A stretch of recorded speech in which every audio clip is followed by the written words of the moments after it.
تم نے میرے مان کا سودا کیا ہے اور اس کی سزا تمہیں ہر حال میں بھگتنا ہوگی۔ میری آواز میں ایک گرج تھی جس نے میرے سامنے کھڑے وجود کو لرزا دیا۔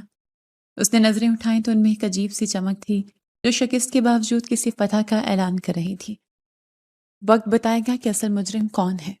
اس کا لہجہ برف کی طرح سرد تھا۔ میرا نام دانیال ہے۔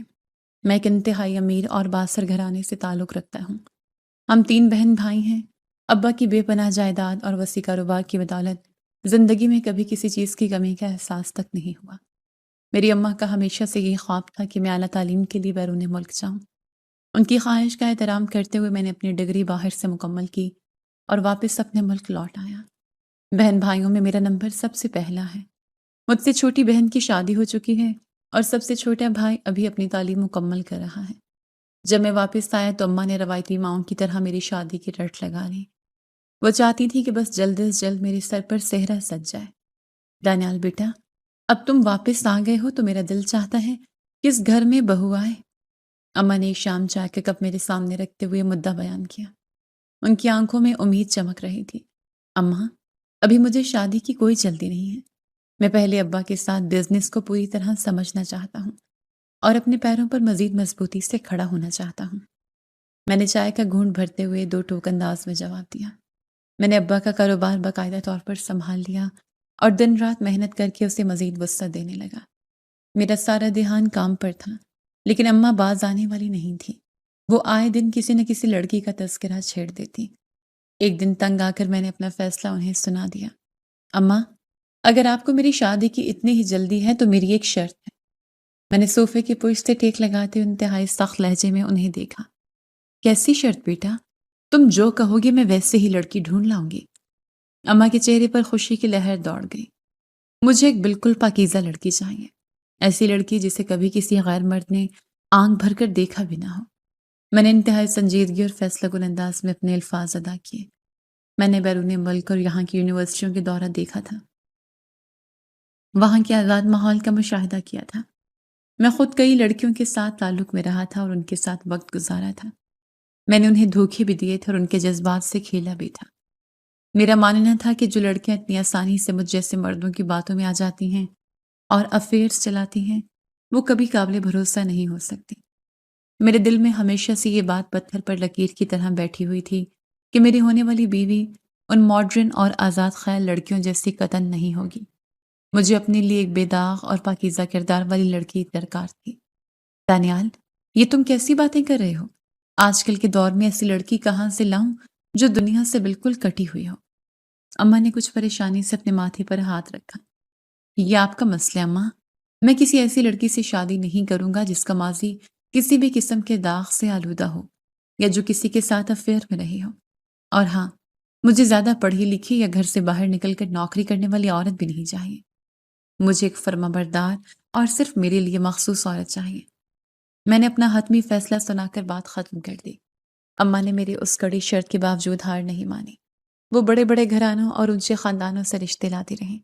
وہ جب بھی کسی لڑکی کی تصویر دکھاتی یا مجھے ساتھ لے کر جاتی، میں کوئی نہ کوئی نقص نکال کر مسترد کر دیتا۔ بیٹا، یہ دیکھو ملک صاحب کی بیٹی ہے، اعلیٰ تعلیم یافتہ ہے اور شکل و صورت میں بھی چاند کا ٹکڑا ہے، خاندان بھی ہمارا ہم پلہ ہے۔ اماں نے ایک تصویر میری طرف بڑھاتے ہوئے منت بھرے لہجے میں کہا۔ اماں، میں نے کہا تھا نا مجھے یہ ماڈرن اور سوسائٹی میں گھومنے پھرنے والی لڑکیاں پسند نہیں۔ اس کے لباس سے ہی اس کی آزادی جھلک رہی ہے۔ مجھے یہ رشتہ منظور نہیں۔ میں نے تصویر واپس ان کی گود میں پھینک دی۔ اماں میرے لیے رشتے دیکھ دیکھ کر تھک چکی تھیں۔ ہر جگہ سے مایوسی کا سامنا کرنا پڑتا کیونکہ میں ہر بار لڑکی کو دیکھنے کے بعد صاف جواب دے دیتا تھا۔ میری ضد اپنی جگہ قائم تھی اور مجھے اپنے اس رویے پر کوئی پچھتاوا یا افسوس نہیں تھا۔ میں ایک مغرور انسان تھا جو سمجھتا تھا کہ میں ہر لحاظ سے کامل ہوں، اس لیے مجھے لڑکی بھی کامل ہی چاہیے۔ پھر ایک دن حالات نے اچانک رخ بدلا۔ اماں کے کسی دور کے رشتے دار کی شادی تھی۔ میں عام طور پر ایسی تقریبات اور ہجوم سے دور رہتا تھا، لیکن اماں کے شدید اصرار پر مجھے ان کے ساتھ جانا پڑا۔ تقریب حال میں کافی ہجوم تھا۔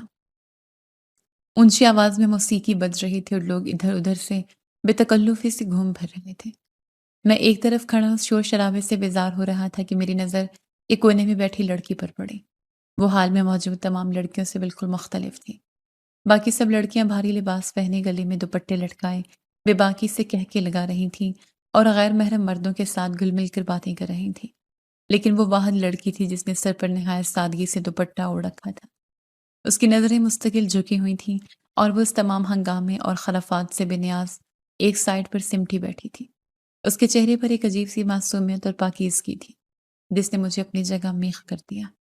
نہ جانے کیوں اس کم عمر اور سادہ سی لڑکی کو دیکھتے ہی میرے دل نے گواہی دی کہ یہی وہ لڑکی ہے جس کی مجھے تلاش تھی۔ وہ بالکل ویسی ہی تھی جیسی میں نے اپنے جیون ساتھی کے روپ میں تصور کیا تھا، ایک بے داغ اور پاکیزہ وجود جسے کسی کی نظر نے میلا نہ کیا ہو۔ اماں، وہ سامنے جو لڑکی بیٹھی ہے وہ کون ہے؟ میں نے اماں کے کندھے پر ہاتھ رکھ کر اشارہ کیا۔ اماں نے اس طرف دیکھا اور مسکرائی۔ وہ تو میرے کزن کی بیٹی انوشا ہے، عمر میں ابھی کم ہے لیکن بہت ہی نیک اور گھریلو بچی ہے۔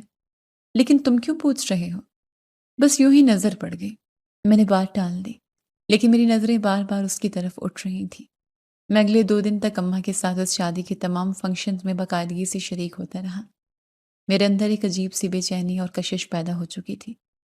انوشا کو دیکھنے کے لیے میری آنکھیں ہجوم میں صرف اسے ہی تلاش کرتی تھیں۔ وہ واقعی انتہا کی خوبصورت تھی، لیکن اس کی اصل کشش اس کا باحیا انداز اور لوگوں سے کٹا ہوا رویہ تھا۔ شادی کے آخری دن جب ہم گھر واپس آ رہے تھے تو میں نے گاڑی ڈرائیو کرتے ہوئے اچانک اماں سے بات شروع کی۔ اماں، آپ کافی عرصے سے میرے لیے رشتہ ڈھونڈ رہی ہیں نا؟ میں نے سامنے سڑک پر نظریں جمائے رکھتے ہوئے انتہائی اسپاٹ لہجے میں پوچھا۔ ہاں بیٹا، لیکن تم تو کسی کو پسند ہی نہیں کرتے۔ اب تو میں نے بھی ہار مان لی ہے۔ اماں نے ایک لمبی سانس کھینچی۔ میں نے اپنا فیصلہ کر لیا ہے۔ اگر میری شادی ہوگی تو صرف انوشا سے۔ آپ کل ہی ان کے گھر رشتہ لے کر جائیں۔ میری بات سن کر اماں نے بے یقینی سے میری طرف دیکھا۔ دانیال، تم ہوش میں تو ہو؟ وہ بچی تم سے عمر میں بہت چھوٹی ہے۔ تمہارا اور اس کا کیا جوڑ ہے؟ تم اتنے پڑھے لکھے اور میچور ہو اور وہ بھی دنیا داری سے بالکل ناواقف ہے۔ اماں نے ناگواری اور پریشانی کے ملے جلے تاثرات کے ساتھ مجھے سمجھانے کی کوشش کی۔ تو کیا ہوا؟ اگر وہ چھوٹی ہے، مجھے اس بات سے ذرا برابر فرق نہیں پڑتا۔ میں نے آپ کو اپنی شرط بتائی تھی کہ مجھے پاکیزہ لڑکی چاہیے۔ انوشا سے زیادہ باحیا اور پاکیزہ مجھے اور کوئی نہیں لگی۔ آپ بس رشتہ لے کر جائیں، اس سے زیادہ مجھے کوئی بحث نہیں کرنی۔ میرا لہجہ انتہائی سخت اور فیصلہ کن تھا، جس میں کسی قسم کی لچک نہیں تھی۔ اماں جانتی تھی کہ میں جو ایک بار طے کر لوں اس سے پیچھے نہیں ہٹتا۔ انہوں نے اگلے ہی دن کزن کے گھر رابطہ کیا اور میرا رشتہ مانگ لیا۔ انوشا کے گھر والوں کی طرف سے کوئی خاص رکاوٹ نہیں آئی۔ مجھ میں ویسے بھی کوئی خامی نہیں تھی۔ میں جوان تھا، اعلیٰ تعلیم یافتہ تھا اور ایک کامیاب بزنس مین تھا۔ دولت اور جائیداد کی بھی کوئی کمی نہیں تھی۔ عمر کا جو تھوڑا بہت فرق تھا وہ میری باقی خوبیوں اور میرے بینک بیلنس کے سامنے دب گیا۔ انہوں نے بخوشی یہ رشتہ قبول کر لیا اور ہماری منگنی طے پا گئی۔ میں اپنی اس کامیابی پر بے حد خوش تھا۔ مجھے میری مرضی کی اور میری شرائط پر 100% پوری اترنے والی لڑکی مل گئی تھی۔ مجھے اس سے محبت سے ہونے لگی تھی، ایک ایسی محبت جس میں اپنائیت سے زیادہ ملکیت کا احساس تھا۔ منگنی کے بعد مجھ سے صبر نہیں ہوا اور میں نے اماں سے فرمائش کی، اماں، میری انوشا سے منگنی ہو چکی ہے۔ اب میں چاہتا ہوں کہ میری اس سے فون پر بات ہو۔ آپ اس کی والدہ سے کہیں کہ مجھے اس سے بات کرنے کی اجازت دیں۔ اماں نے حامی بھر لی اور انوشا کی والدہ سے بات کی۔ تب مجھے معلوم ہوا کہ انوشا کے پاس اپنا کوئی ذاتی موبائل فون تک نہیں ہے۔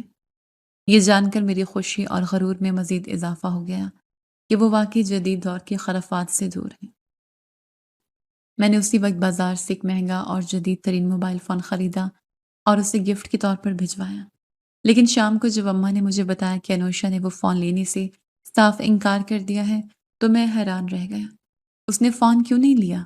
کیا اسے پسند نہیں آیا یا کوئی اور مسئلہ ہے؟ میں نے اماں سے ماتھے پر بل ڈالتے ہوئے پوچھا۔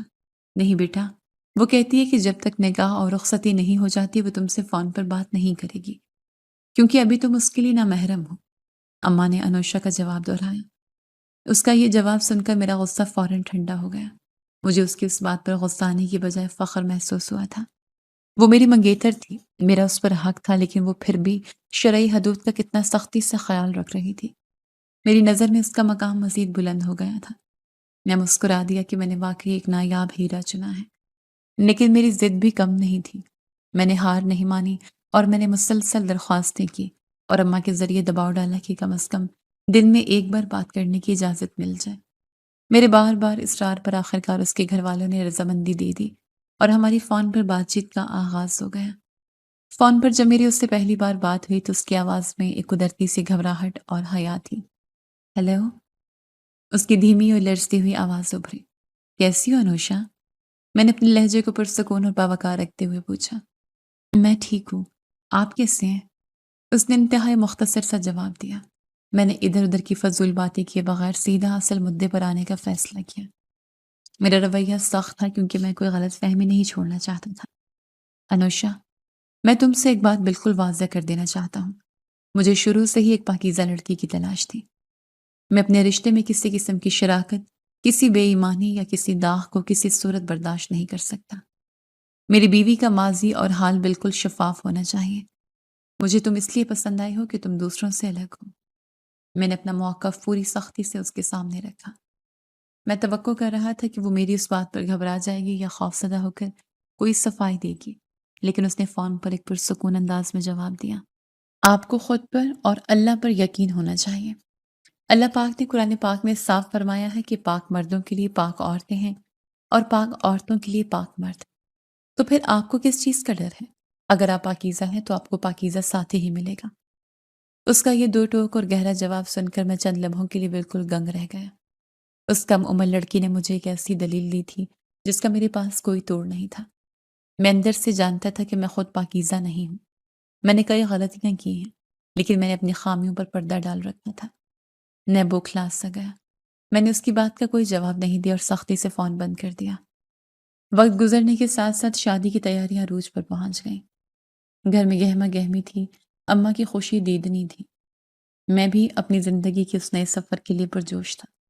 مجھے لگ رہا تھا کہ میں نے دنیا کی سب سے بہترین اور پاک دامن لڑکی کو اپنے لیے چن لیا ہے۔ میں ہر اس شخص کو حقارت کی نگاہ سے دیکھتا جس کی بیوی ذرا بھی آزاد خیال ہوتی۔ میرا غرور آسمان کو چھو رہا تھا۔ مجھے اس بات کا مکمل یقین تھا کہ میری زندگی ایک شاندار اور بے داغ مستقبل کی طرف جا رہی تھی۔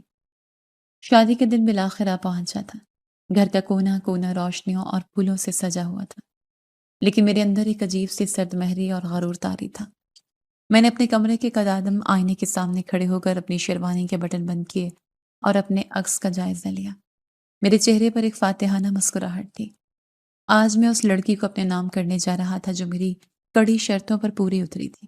میں نے کمرے کا دروازہ کھولا اور باہر لاؤنج کی طرف قدم بڑھا لیے۔ لاؤنج میں اماں اور باقی رشتہ داروں کا ہجوم تھا۔ میرا چھوٹا بھائی بھی وہیں کھڑا مہمانوں کے تواضع میں مصروف تھا۔ میں نے اس کی طرف ایک سرسری سے نگاہ ڈال لی اور آگے بڑھ گیا۔ دانیال بیٹا، تم بہت پیارے لگ رہے ہو، نظر نہ لگی میری جان کو۔ اماں نے آگے بڑھ کر میرے ماتھے کو چوما اور ان کی آنکھوں میں خوشی کے آنسو چمکنے لگے۔ اماں، ان جذباتی باتوں کا وقت نہیں ہے، ہمیں نکاح کے لیے نکلنا چاہیے ورنہ دیر ہو جائے گی۔ میں نے ان کے ہاتھ کو ہلکے سے دباتے ہوئے بالکل سپاٹ لہجے میں جواب دیا اور باہر گاڑی کی طرف چل پڑا۔ شادی ہال کا ماحول انتہائی پرتعیش تھا، مہمانوں کا رش تھا، لیکن میری نظریں صرف اس لمحے کی منتظر تھیں جب قاضی صاحب نکاح کا رجسٹر لے کر میرے سامنے بیٹھیں گے۔ قاضی صاحب نے خطبہ نکاح پڑھا اور پھر مجھ سے میری رضامندی پوچھی۔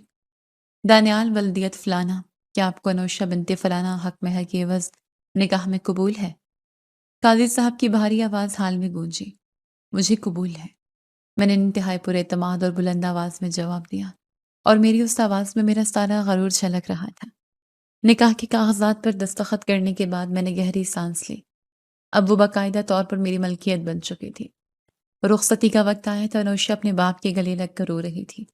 اس کا سرخ روسی جوڑا اور اس کے چہرے پر موجود حیا اور شرم میرے دل میں ایک عجیب سی تسکین پیدا کر رہی تھی۔